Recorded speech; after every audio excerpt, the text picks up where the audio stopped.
5-5 चोटि प्रधानमन्त्री भएर देशमा एउटा उपचार गर्नको लागि अस्पताल बनाउन नसक्ने प्रधानमन्त्री शेरबहादुर देउवालाई अझ पनि शेरे यस्तो उस्तो भनेर त्यो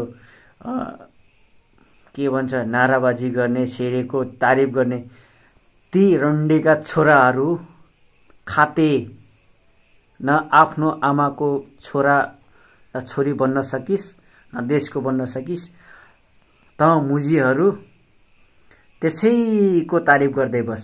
उपचारको क्रममा देखिस् नेपाल हुँदाखेरि हिँडेर गएको, त्यहाँ गएर त्यो व्हील चेयरमा बसेर गयो।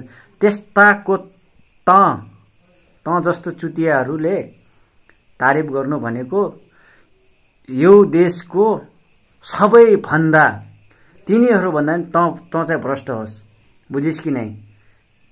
मैले यो भनेको कसलाई हो भनेपछि यो कांग्रेस जो पनि छ शेरबहादुर देउवाको चम्चाहरूलाई के, बुझिस् नि? 5-5 चोटि प्रधानमन्त्री हुँदा पनि अस्पताल बनाउन नसक्नेले देशको विकास गर्ने। ठु साला त्यो तेरे मुखमा थुक्दिए